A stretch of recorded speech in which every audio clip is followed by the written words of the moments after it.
The best way to feel more fulfillment is to contribute, and you can't give what you don't have. So, the first step is to grow. The best way to find out why you're here and how to grow is through connecting with your source of creation to get the answers to your most important questions. I've heard and read hundreds of times so many well-achieved and well-respected speakers, authors, entertainers, and so on saying that they meditate every day. Meditation is basically their favorite thing to do. And when you hear and see something hundreds of times, you believe it. You can call it praying if you want. It's basically the same thing. It's receiving your guidance through asking and feeling. Asking for and feeling more peace, compassion, love, gratitude, joy, and so on. Meditation helps you figure out how to manifest more abundance and health, wealth, relationships, experiences, and freedom. I've been meditating for many years now, and I found that when you incorporate it into your life,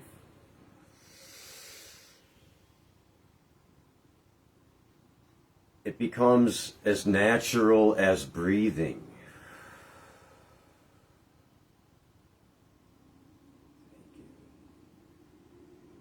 After seeing and feeling how much meditation is helping me, I'm at a point now where I just fall into it many times throughout every day. It allows you to think more clearly and make better decisions, to become who you're here to be.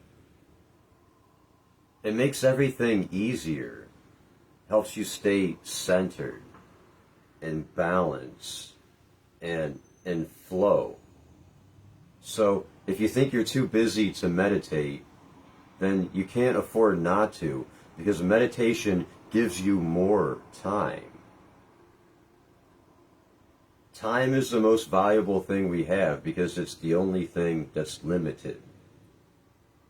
So let's use our time in this amazing journey that we've been given called life as well as we can. Real Magic, reading number 23. I'm continuing with the 7 steps to manifesting real magic in your physical being. Step 1 was recognize that there is an invisible life force within you.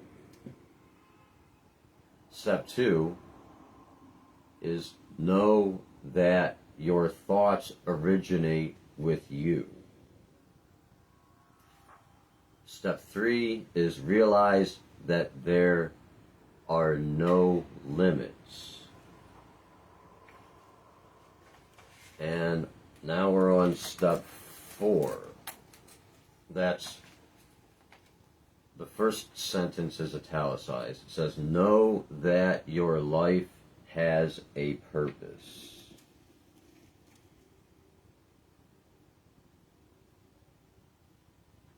It's very likely, this is Real Magic by Wayne Dyer. I'm continuing the reading of Real Magic by Wayne Dyer.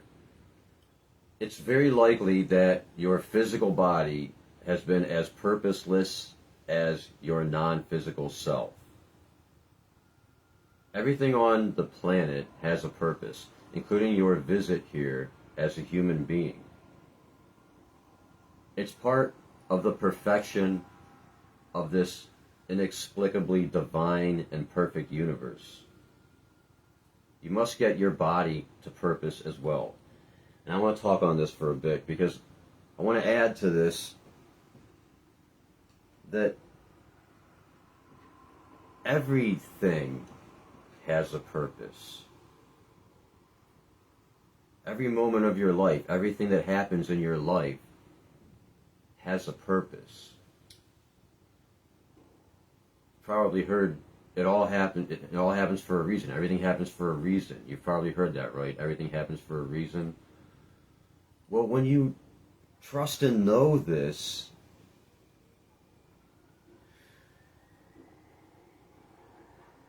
it helps you focus on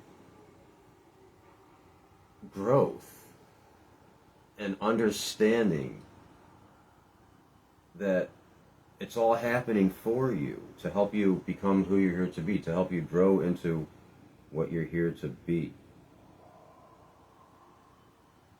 And when you see it that way, you realize that it's all perfect.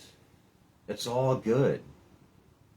And it helps you just stay feeling right, helps you stay feeling good all the time.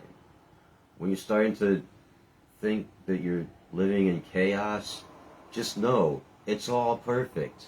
It's all good. No matter what happens.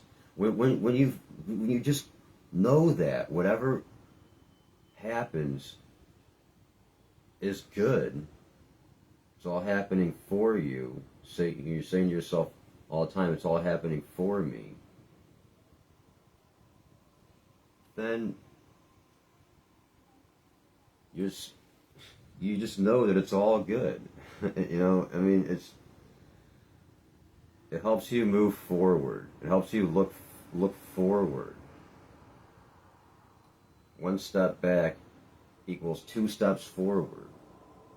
Just keep going in a direction that you want to go, and you're going to get there.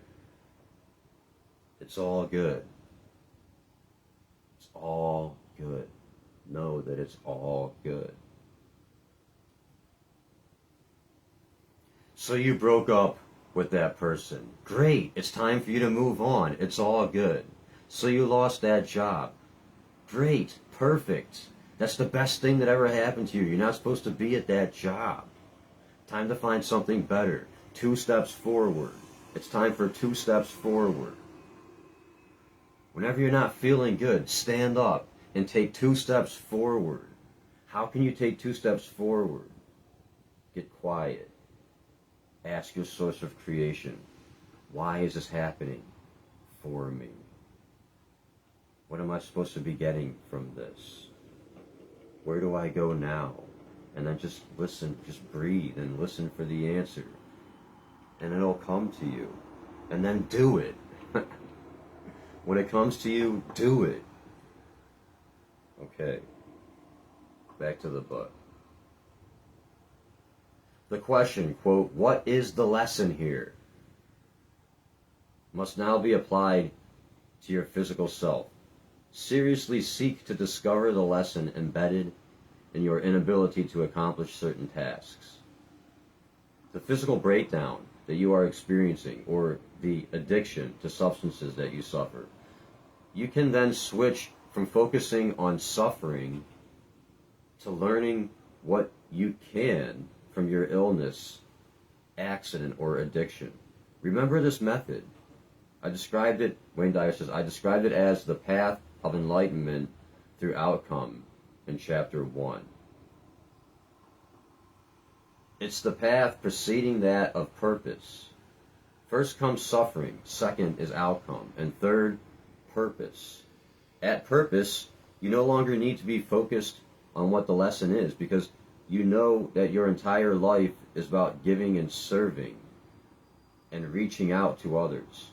When you truly know that your life has a grand and heroic mission, you have realigned yourself as a spiritual being having a temporary human experience. Consequently, in order to fulfill your mission and stay purposeful, you will automatically provide your body with all of the most powerful fuel and love that you can muster for fulfillment of your purpose.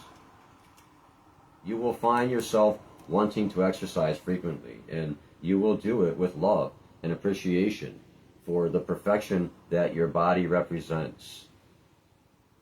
You will treasure your physical being as a vehicle that houses your soul. and you will be in awe of its perfection and beauty.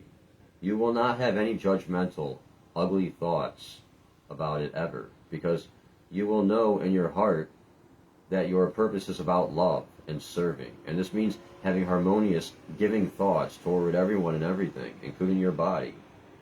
When you align yourself with your purpose, so too will your body. It will be a joy to feed it properly. Remove the poisons, heal it naturally, and appreciate its perfection. Your life has a purpose! Exclamation mark. Don't forget these important words. Your life has a purpose. When you know it, act on it and live it daily. The teachers will begin to appear with regularity and guide you to real magic in your physical being. 5. The first sentence is italicized. Overcome weakness by leaving it behind. Learn to practice leaving self-defeating habits behind you, rather than trying to outthink or outmanipulate them. It's amazing how quickly you can leave negative habits behind when you realign yourself as a spiritual being. It's like walking through a gate to a garden of health and happiness. What seems so difficult when you're thinking in terms of limitations is now miraculously simple to achieve. When you leave your old ways of thinking behind, your old ways of being remain back there as well. I was shocked at how easily I quit nicotine and caffeine. When I knew unconditionally that I no longer wanted those poisons in my body, and when I believed that quitting didn't have to be difficult, I was easily freed from those substances. The addiction was my way of, italicized, processing what I thought about addictions. Once I believed in myself and saw my soul and body as divine and precious, I was automatically converted to a being who could create the miracle of ending my addictions. And believe me, changing from a person who smoked heavily and consumed gallons of caffeinated soda pop daily to a person free of those substances feels miraculous. Okay, he must have been still drinking when he wrote this book, because if he wasn't, if he gave that up, he would have mentioned that too. He likes to have a few beers. Wayne, I'm talking off the book here because I know that Wayne Dyer liked to have a few beers after running at night after running. He'd like to run every night, every day, every night. Then he'd have a few beers when he got back from running. And he gave that up too. He just stopped drinking also in the same way that he described here with the nicotine and the caffeine. Okay, back to the book. I've had temptations placed before me countless times, but I never feel tempted. I have left that part of my life behind me, and it takes serious recollection to make me believe that I was once an addict to those poisons. One simply leaves those behaviors in the past. Going back is just as impossible as returning to crawling when one knows how to walk. You will leave behind those impediments to your journey automatically when you decide to proceed with the steps that I am outlining here. 6. The first sentence is italicized. Examine what you believe to be impossible, and then change your beliefs.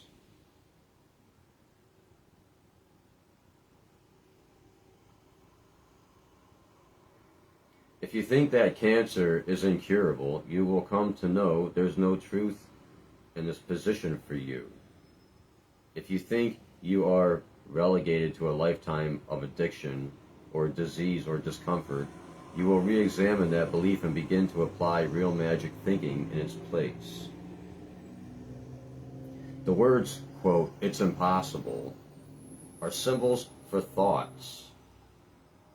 The notion of impossibility is not a reality separate from our thoughts. Technically, in thought, which is dimensionless and formless, nothing is impossible.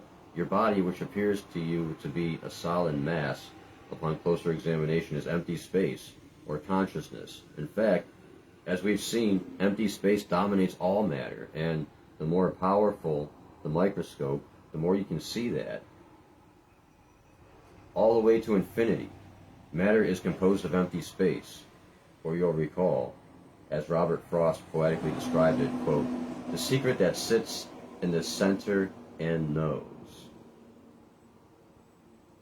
As you go through your life, keep in mind that every cell in the universe, including those in your body, is composed of an invisible force.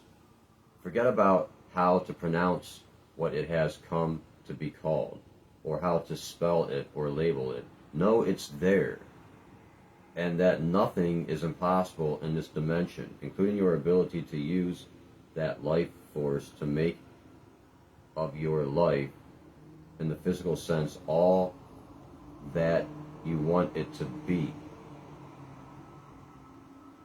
Miracles can only happen when you get rid of that concept of impossible and allow yourself to experience the magic of believing. I want to say here real quick, I prefer to call it life power, because I've read the book Power versus Force by Dr. David Hawkins, and that's a great book. And the more you get into this stuff, the more you understand it. So, may the power be with you.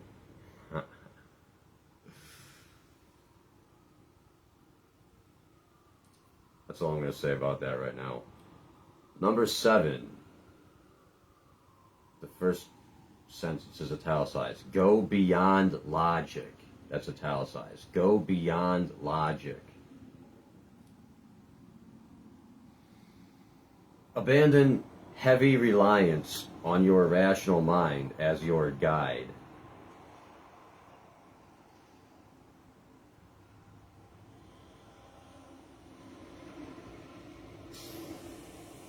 Your rational mind plays tricks and deludes you. You cannot logically explain your own mind, where it is located, where it was before you showed up here in form, or where it goes when you leave. There's a long list of things that defy rational explanation. What is a thought? How are thoughts connected to each other? How can mothers know what their babies are thinking? What allows geese to fly in formation without any training? How can a salmon get back to its spawning place? If we cannot even begin to explain what life is, let alone how we think, then why would we want to rely so heavily on the rational left brain side of our humanity for what can and cannot be accomplished? Every cell in your body has the entire energy force, I would prefer to say power, energy power of the universe located within it. Every cell in your body has the entire energy power of the universe located within it. Instead of perceiving yourself as one human in the vastness of the universe, try the reverse. Try imagining that the world is within you, like Deepak Chopra loves to say so much. The world is within you. You're not in this world is within you. In every cell of your body, the world and all of its magic is present and available to you. If you use logic and rational analysis to try to explain miracles, you will soon be back thinking how impossible all of this is. You will trap yourself in your old patterns, helpless and hopeless about what is possible for you. Allow yourself the luxury of believing in the divinity of your own soul. Allow yourself to know that every thought you have is a miracle, incapable of being explained away by logical scientific discourse. Know that you, body and soul, are a miracle, and that nothing you can imagine in your mind is impossible. Even the creation of life itself comes from that invisible dimension of thought. These are the 7 steps to real magic, revisited for the benefit of applying them to your physical self. The way to the actual creation of that new self, as with everything you have to learn, begins and ends in your invisible self, that place with no boundaries where all of your actions are first set into motion, your magical mind. New heading: Creating Health and Healing Miracles.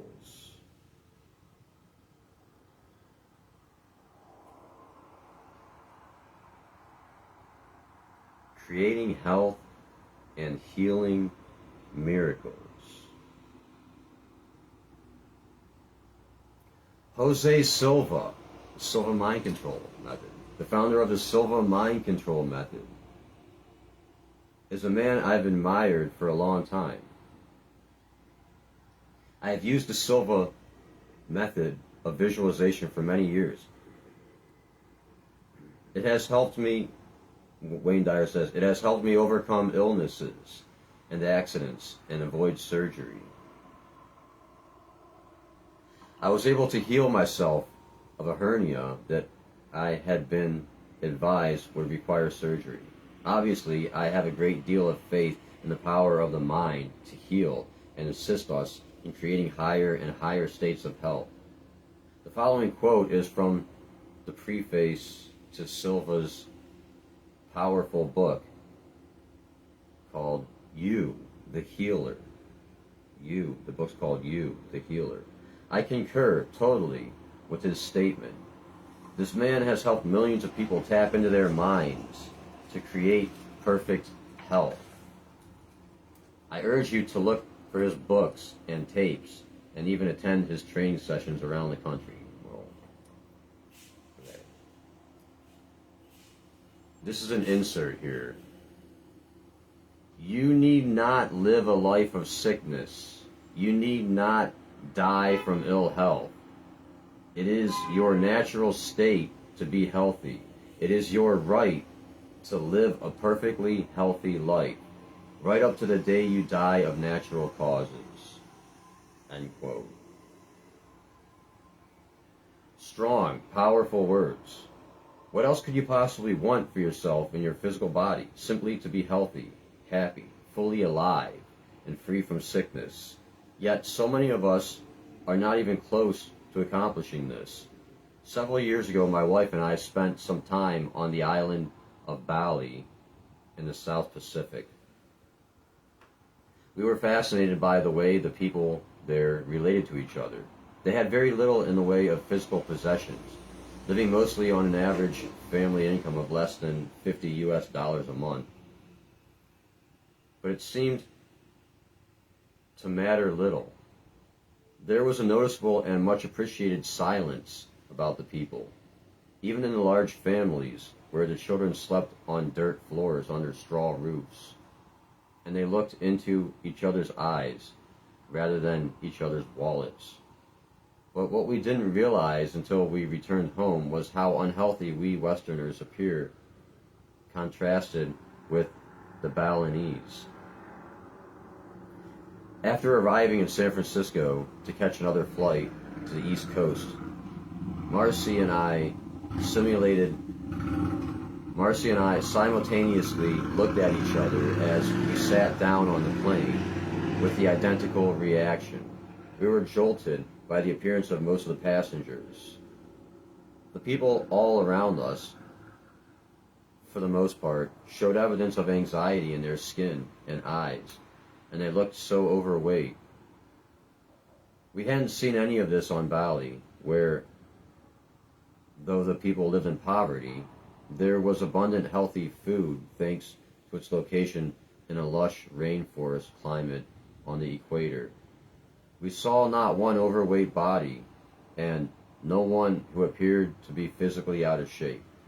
We were struck by how our fellow passengers seemed unable to look each other in the eye and exemplified the Western inclination to look past each other into wallets and possessions. That attitude, combined with the evidence of physical deterioration, presented a sharp contrast to the people we had seen on Bali. It seemed clear to me that the Balinese and the Westerners were displaying physical evidence of their inner mindset. Yet most of those people on the plane would never for a moment consider that their physical appearance had anything to do with their inner thoughts. If asked why they felt so bad, or fatigued, or had so many colds and flu attacks, or spent so much time and money on painkillers and antibiotics, they would most likely attribute those conditions to the stresses of modern times. But it need not be that way. Your own health and healing capacities are located strictly within you. Silva presents numerous case studies of people who were told their physical ailments were beyond their control. One of those that he writes about is a man who had been a quadriplegic for 18 years, with total paralysis on one side and 8% paralysis on the other. He had been diagnosed with multiple sclerosis, an incurable progressive disease. This man learned to go to the alpha state that I discussed in this section on meditation in chapter 3. On the first day of his training, he noticed some feeling in his little finger. From there, he began to set physical goals for himself that originated in his newfound power of healing with imagery through the alpha state of higher consciousness. Within 8 months of daily alpha meditation training, he was able to drive a car, even though he was still restricted to a wheelchair. Then he decided he wanted to climb stairs and walk on his own. He created his own miracle in 14 months of deliberate mind training and walked up those stairs. What is relevant here is how this relates specifically to you. The message I wish to impart is that you are capable of picturing the highest state of physical health for yourself within the confines of your mind. And it's these pictures, these mental movies, that are the very stuff of which miracles are made. The stories of people who have been able to manifest physical healing miracles are legion. One of the most profound books of this kind that I've read is the book's called The Cancer Conqueror by Greg Anderson. It's a parable based on the truths Greg learned during his 2 bouts with cancer and his release from the hospital supposedly to die. Told he would not live beyond the next 30 days. Greg's experience led him to a new respect for the power of the human spirit in overcoming illness. The book is presented as a parable, but his own personal story is real and offers dramatic testimony to what I am writing about, manifesting miracles. It's not a wait and hope thing. It's not a wait and hope that things will get better approach to miracles. As Greg puts it, quote, "You become a cancer conqueror not because you go into remission. Instead, you become a cancer conqueror because you choose to become a new person." He discovered how powerful fear, anger, and distress are in affecting the immune system. He discovered also that unconditional love, inner peace, giving away love, reducing expectations of others, and turning into the powerful effects of meditation and visualization were the seeds for defeating the cancer that was raging in his body. He had to shift his entire consciousness from a non-spiritual to a spiritual mode, and in the process, he was able to magically restore his own healing capacity. His is indeed an incredible journey.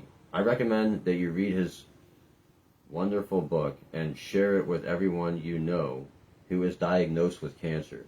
The key to miracle making is not in reading a book or listening to another's words, however. The key is knowing when you are told that you have some kind of physical affliction, that you can either prepare to suffer or prepare to heal. This is not meant as a disparaging commentary on the medical community. In fact, they have made enormous strides in eradicating the disease process for many conditions, and in recent years they have been instrumental in conducting research on the power of the mind and teaching people how to tap their invisible selves to treat their illnesses. One of my favorite people, and a person I think of as a dear friend and soulmate, also happens to be a fantastic medical doctor.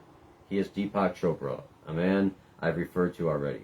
His existing books include Perfect Health, Quantum Healing, Unconditional Life, The Return of the Rishi, and Creating Health. Consider the following from Dr. Chopra from Perfect Health as he discusses how we can become healers, or what I call miracle workers. Insert. As we probe deeper into the pathogenesis of disease, however, a primary truth comes to light. All disease results from the disruption of the flow of intelligence. When people speak of intelligence, they refer almost automatically to the intellect and its dealing in concepts. Intelligence is not simply in the head, though. Its expression may be at the subcellular level, at the cellular level or tissue level, or at the level of the central nervous system. Although all these levels of intelligence can be located, intelligence itself cannot. It permeates each level of its expression. It is all-pervasive in us and universal in nature. Intelligence is mind. Its scope embraces the cosmos. We would be rash to suppose that it operates from the confines of the brain alone. In that sense, all disease processes originate on this vaster stage of mind, with a capital M, mind. So also does health, end quote. This is a mind-boggling notion indeed for those who are not yet schooled in the belief of miracles and real magic. Your health is the result of an intelligence that is in every cell in your body, and that intelligence is neither visible nor identifiable. That invisible intelligence is not local in nature. It's not just in your brain, it's in every cell, every neuron, every hormone, every antibody that is a part of you. Indeed, your very essence is that invisible intelligence. In order to create perfect health for yourself, you want to understand that the mind is the place where you process it all.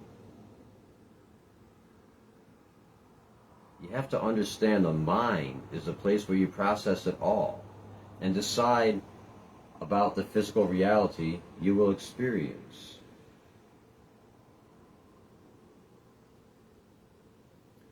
You needn't feel guilty about your ailments, since guilt will only immobilize your immune system and help to shut down your ability to achieve a higher state of health. Instead of feeling guilt, try asking the questions, quote, what do I have to learn from this disease or this lack of health? What is the lesson here? Then begin to apply your new awareness about the power of your mind to alter that debilitating state you have previously accepted as your destiny. Dr. Abraham Maslow devoted a large portion of his life to the study of what he called self-actualizers. In the title of the book is The Sky's the Limit. Wayne Dyer says, I wrote at length about the qualities of such people. One characteristic that stood out in looking at the lives of these very special people was that when faced with seemingly insurmountable problems, they always looked inward for a solution. Those who lived at the peak of health and well-being found the answers to life's problems within their minds. They refused to look outside of themselves either for blame or the magic elixir of healing. In the book's called Creating Health, Deepak Chopra writes, quote, "The possibility of stepping onto a higher plane is quite real for everyone. It requires no force or effort or sacrifice. It involves little more than changing our ideas about what is normal," end quote.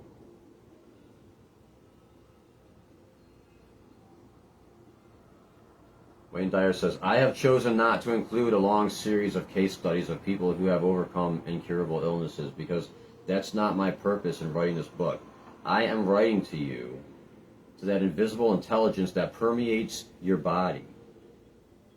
If you are, italicized, not a believer that you can create a miracle in your physical health, then a million such stories will not convince you. If you, italicize, are a believer, then you need no further reminders of others who have preceded you on this path. For now, keep alive the vision of what it is that you would constitute your own personal health miracle as you explore the realm of miracles in your physical abilities. At the end of this chapter, I will provide you with a review of how to set your mind for miracles in your body." New heading, Creating Miracles in Your Physical Abilities. What are the things that you have always dreamt about accomplishing, but know would take a miracle to make happen? Once again, you must shift your inner consciousness to a place of limitless possibility. And as before, a miracle is awaiting you in this realm of your life. I promise. Wayne Dyer says, "When I was 28 years old, the idea of running a marathon, 26 miles, was simply unheard of. It would have taken a miracle for me at that time of my life to be able to run for almost 4 hours without stopping. Since then, however, I have run 7 marathons and have passed the 15-year mark of running for a minimum of 8 miles per day without ever missing a day. Yesterday's miracle is today's reality. Today's miracle will be tomorrow's reality." And then he had knee problems, but I'm not going to get into that, okay? There's this thing called chi running you can do where you kind of shift your weight forward. It's better on your knees. Okay, that's all I'm going to say about that for now. Okay. Back to the book. So, did I run for 26 miles without stopping? By having the thought in my mind that I could do it, and then refusing to doubt it or be afraid of it. The rest was a piece of cake. I didn't need to go out and get instructions or have someone else show me the way. Once I had the idea in my mind, it was simply a matter of aligning myself so as to keep the vision. The body will do what it is willed to do, with that ever-present Gardner Shakespeare was talking about.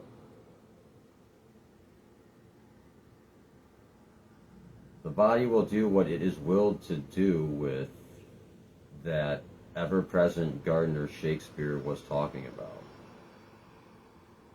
It is also significant to point out that you have created whatever reality your physical body is capable of accomplishing on this date as you sit and read these words. All you are capable or incapable of achieving flows from what you have decided within that invisible sphere called your mind, where all of your thoughts originate and where your physical reality ultimately originates as well. This story appeared in Maui News. on Sunday, June 23rd, 1991, in the sports section. It was written by Hal Bach, an Associated Press sports writer. Insert. The statement deserves at least a drum roll, but Jim Law doesn't say it in any dramatic way, just rather matter-of-factly, really. Quote, I'm not sure I'd be alive today if it were not for the senior games, end quote. Just like that, a simple matter of life and death. Law is a professor of psychology at Johnson C. Smith University in Charlotte, NC, North Carolina. 5 years ago, when he was 60, he got involved in the senior games. Nothing terribly strenuous, just table tennis, and went to his doctor for a routine checkup. It was then that he learned that his cholesterol count was 322. 322. Normal is 200. Borderline is 200 to 239. High risk is over 240. Jim Law was at 322, and he knew why. Ice cream, fast foods, red meat, smoking, he said. All the tasty things, and a sedentary lifestyle. Sounds like your average American diet. Suitably alarmed, Law started exercising and eating right. He began running and switched from fats to fruits, from red meat to green vegetables. He quickly lost 20 pounds, and his cholesterol tumbled to an entirely acceptable 188. But he wasn't through. Quote, in 4 months, it was down to 127, he said. Quote, I began to feel better as I lost weight. If I didn't exercise, I felt bad. I made the time because it was for a good cause. Me. Law's wife, Aurelia, is 63, and she runs with him. Quote, one time, she was huffing and puffing in a race, he said. A man, I think he was 73, took her by the arm and said, don't worry, as long as we get in by sundown, it'll be all right. Law gets in well before that, running the 100, 200, and 400 in the 1989 Senior Games. He won 3 gold medals and set 3 records for his age group. His best times outdoors are 12.71, 26.1, and 59.39. The first 2 American records. The third, a world record. How strong is his zest for this competition? Well, senior runners are divided by 5-year age groups. The day after he turned 65, Law couldn't wait to take a shot at the next category and drove 700 miles so that he could run in an event. That's the end of the insert. Imagine that, a man in his 60s totally transforming his life. From the perspective of being overweight with a cholesterol reading of, quote, panic, he went to work in his mind and created a life that he once knew was impossible.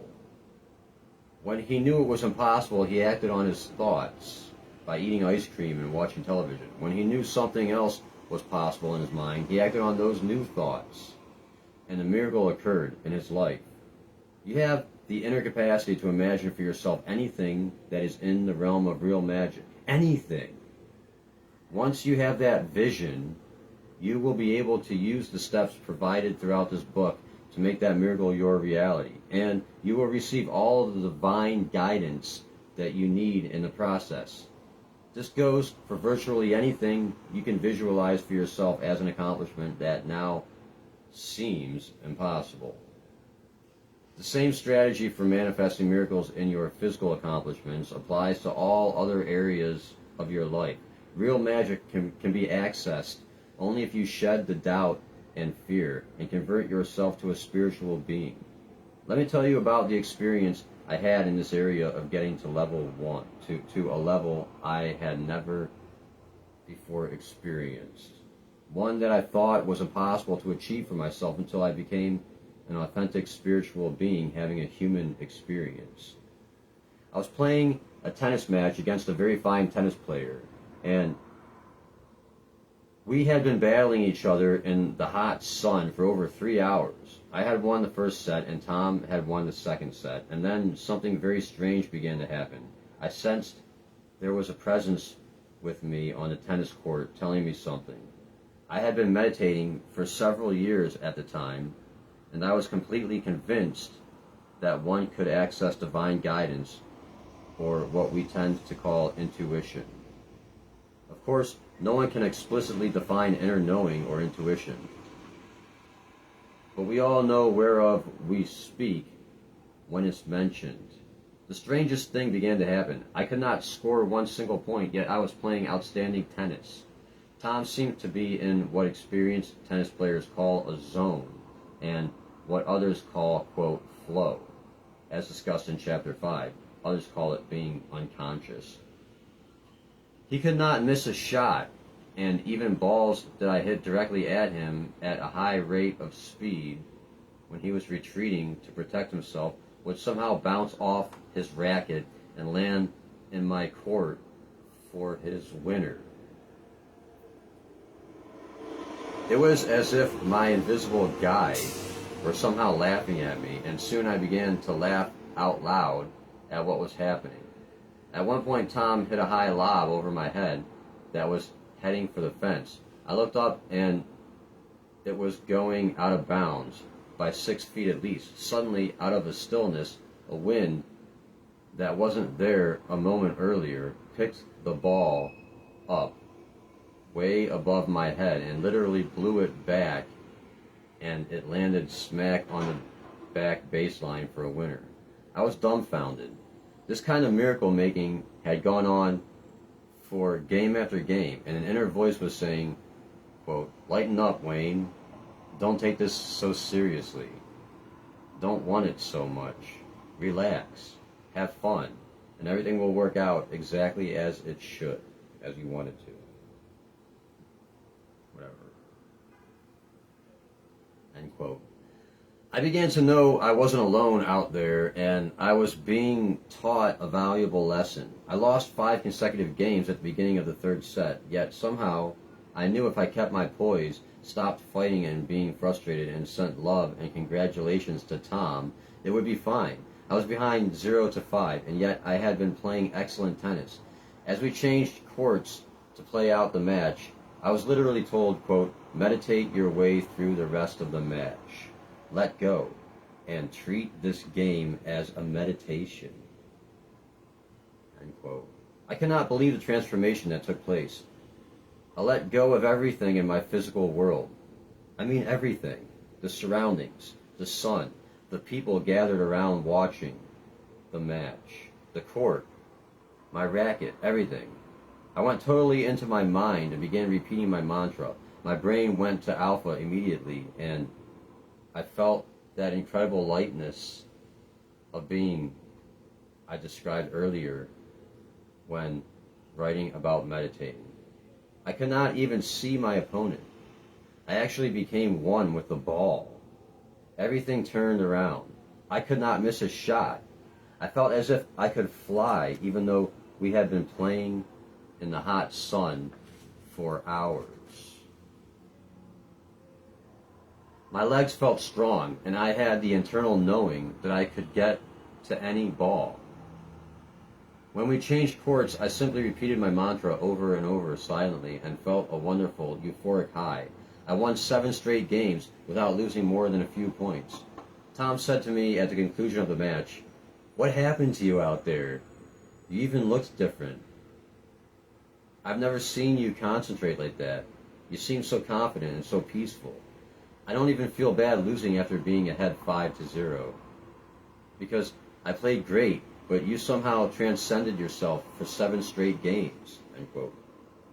That experience happened a few years ago. I was not alone, and I knew something magical was taking place. It was the same lesson I had to learn while meditating under the tree, trying to remove that flower from the branch. Quote, don't demand anything. Loosen up and be willing to allow a miracle to happen without any insistence. And then everything will come to you that you want. The flower landed in my hand and gave me the message I wanted when I let go. I believe this is true for all that you want to accomplish in your life. Send out love and harmony. Put your mind and body in a peaceful place, and then allow the universe to work in the perfect way it knows how to. Send out love and harmony. Put your mind and body in a peaceful place, and then allow the universe to work in the perfect way it knows how to. My body was in total harmony with my mind during those 7 games. I substituted doubt and fear with knowing and trust, and allowed myself to perform at a higher level than I had ever achieved before by seeing that tennis match as a meditation rather than a contest. Those miraculous moments, some call zoning or being unconscious, can be accessed in any area of your life, and are part of an ageless philosophy, as the words of Lao Tzu, written more than 2,000 years ago, attest. Insert. Even the best will in the world, when forced, achieves nothing. The best righteousness, when forced, achieves nothing. The best good form, when forced, does not come out right. ... And that's what power versus force is all about.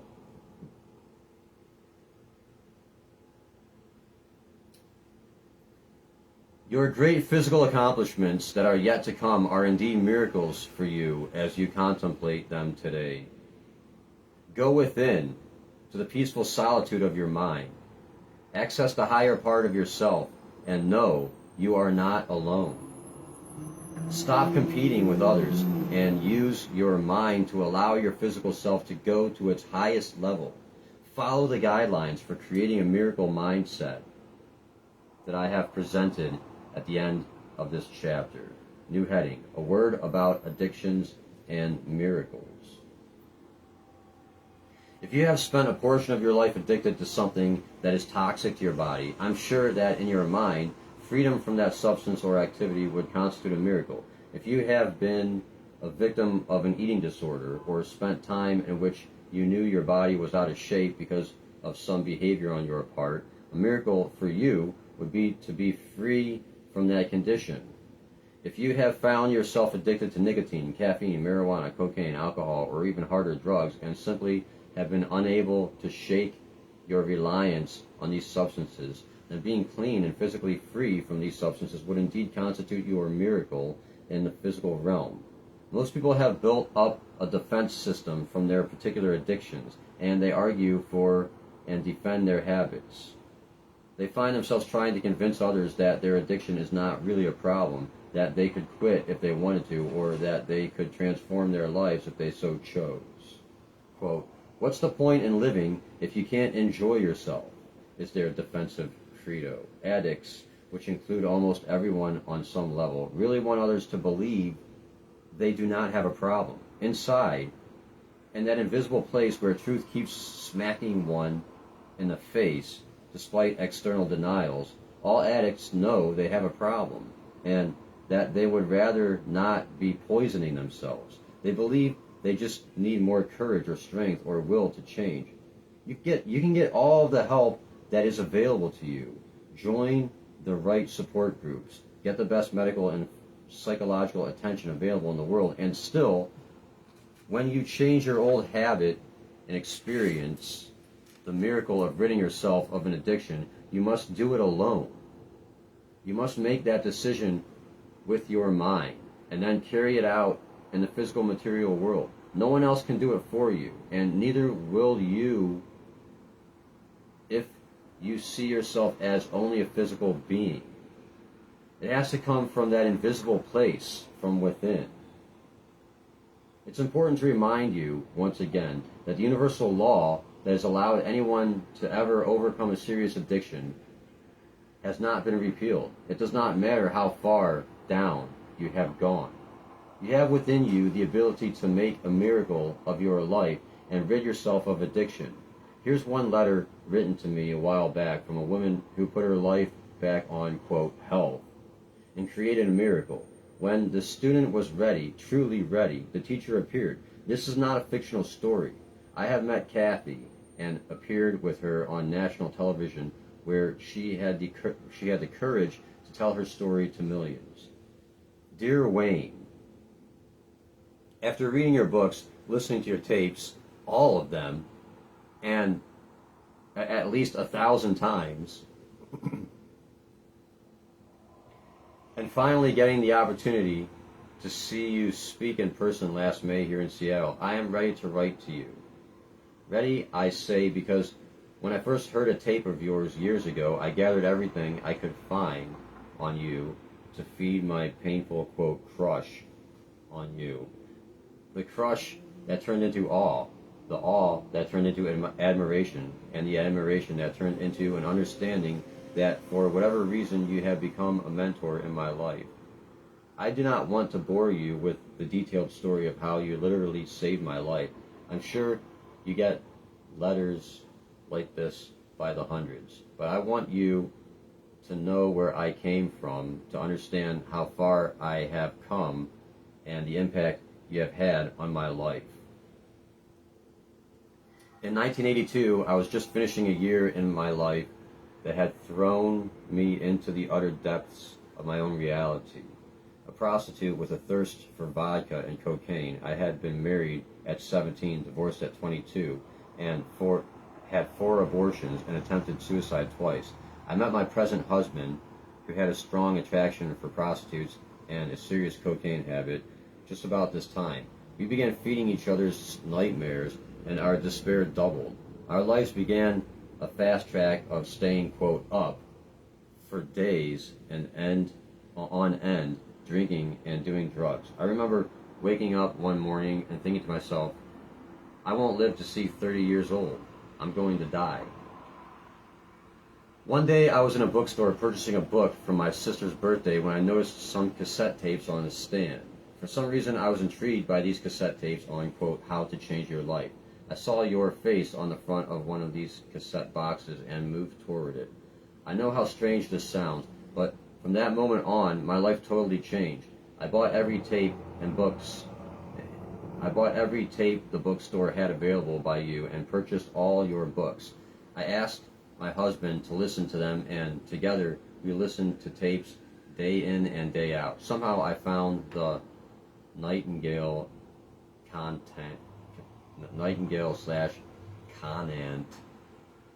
series and ordered all of those. Slowly our lives began to change.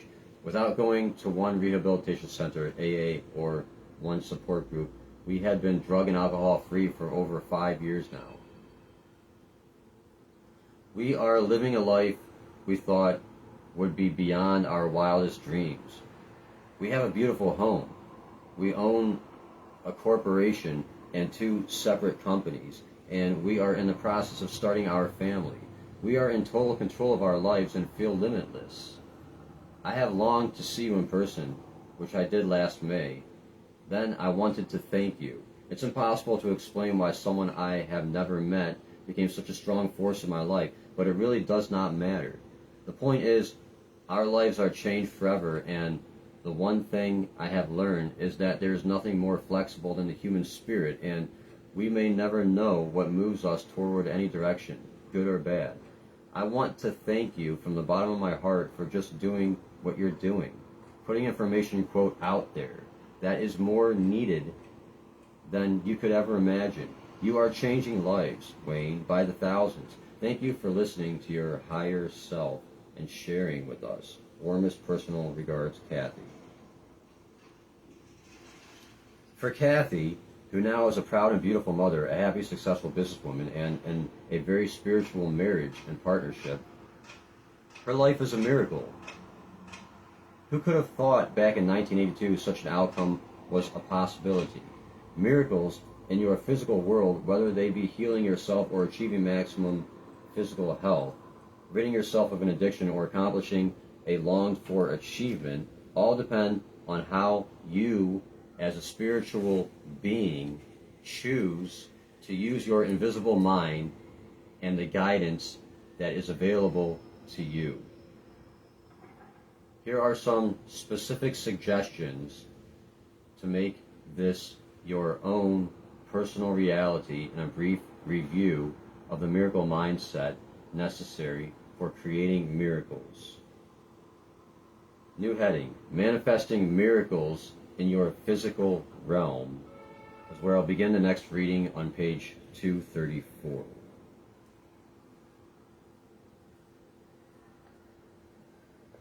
The best way to feel more fulfillment is to contribute, and you can't give what you don't have. So, the first step is to grow. The best way to find out why you're here and how to grow is through connecting with your source of creation to get the answers to your most important questions. I've heard and read hundreds of times so many well-achieved and well-respected speakers, authors, entertainers, and so on, saying that they meditate every day. Meditation is basically their favorite thing to do. And when you hear and see something hundreds of times, you believe it. You can call it praying if you want. It's basically the same thing. It's receiving your guidance through asking and feeling. Asking for and feeling more peace, compassion, love, gratitude, joy, and so on. Meditation helps you figure out how to manifest more abundance and health, wealth, relationships, experiences, and freedom.